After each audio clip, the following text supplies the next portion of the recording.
Hai teman-teman, jumpa lagi bersama saya. Dan perkenalkan, nama saya Muya Diki Garang dari Universitas Pembangunan Indonesia Manado. Saya dengan NIM 2314201061.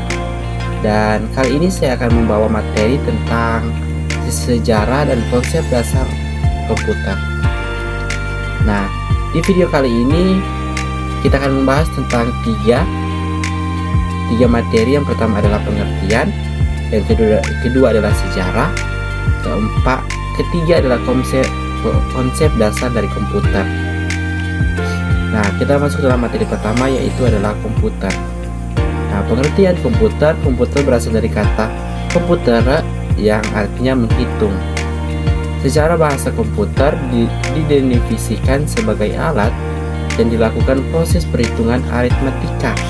Secara umum, komputer didefinisikan sebagai seperangkat alat elektronik yang menghubungkan komponen satu dengan yang lain sehingga menghasilkan informasi yang sebelumnya telah diolah terlebih dahulu.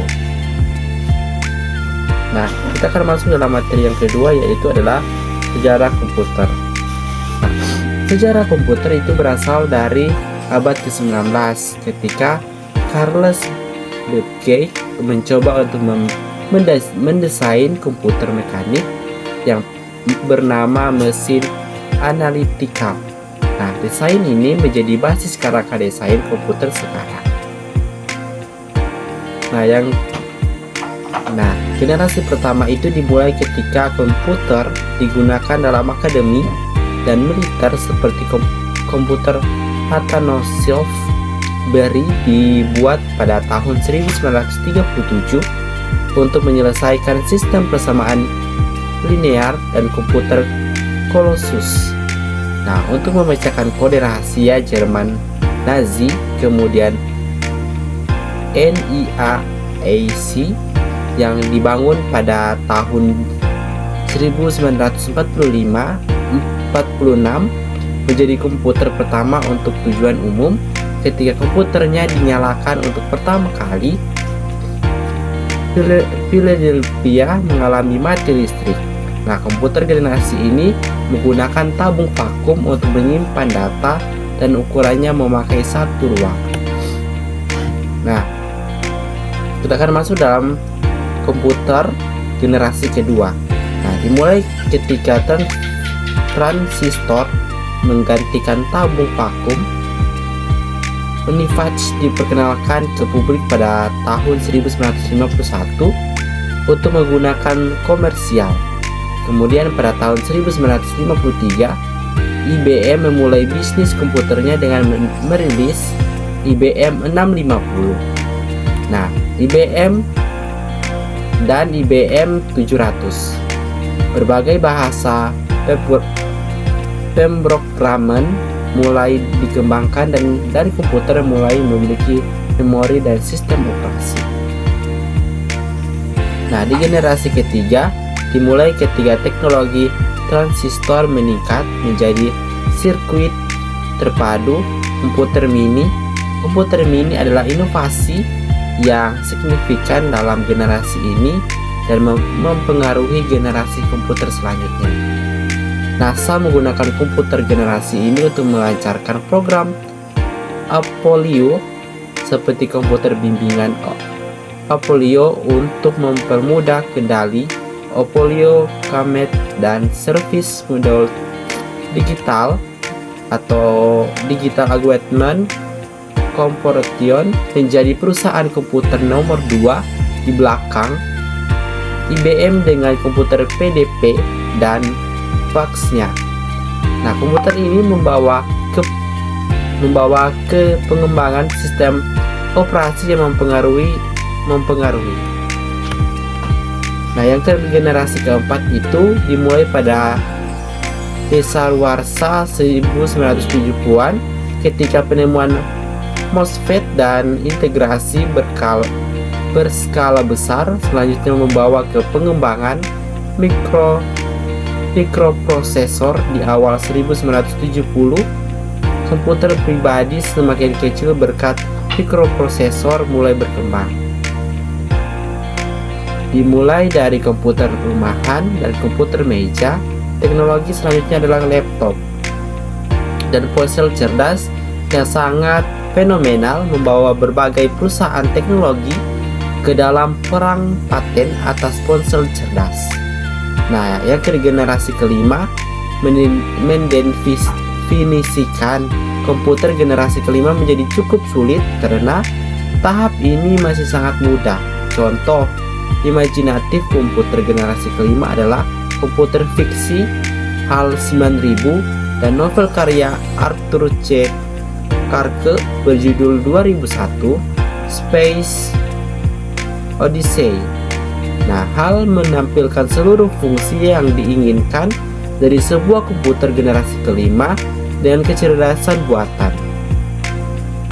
HAL dapat cukup memiliki nalar untuk melakukan percepatan dengan manusia menggunakan masukan visual dan belajar dari pengalamannya sendiri.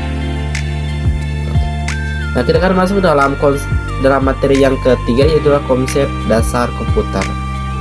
Nah, dari apa yang telah diuraikan dapatlah dilihat bahwa pengertian komputer bisa ditinjau dari bermacam-macam sudut. Seperti misalnya tujuan komputer dari generasi ke generasi, tinjauan komputer dari sudut kapasitasnya, dan di samping itu komputer juga dapat ditinjau dari jenis data yang diolahnya. Walaupun demikian, secara prinsip sebuah komputer selalu memiliki sebuah konsep dasar seperti yang nampak pada gambar. Komputer apapun jenisnya selalu memiliki suatu peralatan yang disebut sebagai input device, control processing unit, output device, dan external memory. Nah, yang kita masuk dalam yang pertama adalah input device. Nah, input device bisa diartikan sebagai peralatan yang berfungsi untuk memasukkan data ke dalam komputer. Jenis input device yang dimiliki oleh komputer cukup banyak. Dalam kehidupan sehari-hari, mata manusia juga bisa diartikan sebagai salah satu input device yang berfungsi untuk memasukkan data ke dalam otak manusia. Membaca bisa diartikan sebagai memasukkan data ke dalam otak manusia melalui mata. Nah, yang kedua adalah Control Processing Unit atau CPU. Nah, bagian ini berfungsi sebagai pemegang kendali dan jalannya kegiatan komputer, dan dikarenakan itu CPU juga disebut sebagai otak dari komputer. Selain daripada itu, CPU juga berfungsi sebagai tempat untuk melakukan berbagai pengelolaan data. Pekerjaan pengelolaan data diantaranya mencatat, melihat, membaca, membandingkan, menghitung dan mengingat, dan mengurutkan maupun membandingkan. Nah, dalam bekerja, fungsi CPU terbagi menjadi 3. Yang pertama adalah internal memory atau main memory, itu berfungsi untuk menyimpan data dan program. Yang kedua, ALU atau Arithmetic Logical Unit. Nah, untuk melakukan berbagai macam perhitungan. Yang terakhir adalah control unit. Nah, control unit ini bertugas untuk mengatur seluruh operasi komputer. Nah, CPU juga disebut sebagai mikroprosesor, di mana unit bekerja. Mikroprosesor dipengaruhi oleh kapasitas prosesor bitnya dan juga frekuensi kerjanya. Nah, kapasitas bit itu untuk memprosesor pada 8 bit dan 16 bit, 32 bit dan 64 bit. Kemampuan CPU dilihat dari bitnya. Bila suatu prosesor berkapasitas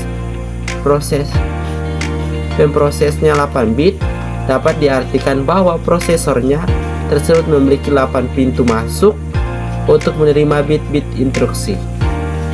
Nah, dengan demikian, prosesor 18 bit dapat memproses kira-kira 2 kali lebih besar dari yang 8 bit. Nah, Faktor lain yang mempengaruhi kecepatan kerja mikroprosesor adalah frekuensi kerja komputer. Ada CPU yang mempunyai frekuensi 4,7 Hz, MHz dan sama dengan juta Hz, dan 8 MHz, 6 MHz, 40 MHz, 50 MHz, dan lain sebagainya. Nah, semakin tinggi frekuensi yang dimiliki, semakin tinggi pula kecepatan memprosesnya. Nah, mikroprosesor 8 bit adalah 80,88 biasanya digunakan untuk komputer PC XT dengan frekuensi 4,7 MHz. Nah, mikroprosesor 16 bit adalah 80,286 dipasang untuk tipe PCX dengan frekuensi antara 8 MHz hingga 20 MHz. Nah, mikroprosesor 32 bit adalah 80.386 dan 80.486. Kedua jenis mikroprosesor ini dipasang pada jenis PCX Gen. Nah, frekuensi di antaranya 20 MHz hingga 40 MHz. Ini berada prosesor jenis 80.586 itu adalah platinum dan 80.686. Nah, mikroprosesor 586 dikenal dengan nama platinum telah dirilis sejak bulan Maret 1993. Banyak perubahan dan peningkatan pada prosesor ini. Kecepatan yang dimiliki adalah 112 MIPS atau million instruction per second, atau meningkat 5 kali lebih cepat dari generasi 486. Nah, ada lagi output device. Nah, output device bisa diartikan sebagai peralatan yang berfungsi untuk mengeluarkan hasil pemrosesan ataupun pengelolaan data yang berasal dari CPU ke dalam suatu media yang dapat dibaca oleh manusia ataupun dapat digunakan untuk menyimpan data hasil proses. Nah, jenis output device yang dimiliki oleh komputer cukup banyak. Dulu kehidupan sehari-hari menulis juga bisa dikatakan sebagai suatu cara untuk mengeluarkan hasil pemikiran ke dalam suatu media sehingga bisa dibaca oleh manusia. Media yang dipergunakan untuk menulis bisa berupa kertas ataupun bentuk lainnya. Nah, ada juga external memory. Nah, external memory ini bisa diartikan sebagai memori yang berada di luar CPU. Juga disebut sebagai secondary store atau backing store ataupun memori cadangan yang berfungsi untuk menyimpan data dan program yang tersimpan dalam external memory agar bisa berfungsi data dan program tersebut harus dipindahkan terlebih dahulu ke dalam external memory. Jenis external memory cukup banyak. Nah, dalam kehidupan sehari-hari, buku, kertas, gambar foto, ataupun rekaman suara juga bisa dikatakan sebagai external memory. Dari manusia dikatakan external memory karena berfungsi sebagai tempat untuk data yang terletak di luar otak manusia. Agar data-data yang ada di dalam external memory tersebut bisa berfungsi bagi manusia, maka data-data tersebut juga harus dipindahkan terlebih dahulu dalam external memory, misalnya dengan cara membaca.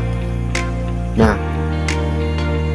sekian materi dari saya, dan mohon maaf jika ada kata-kata yang salah, dan terima kasih.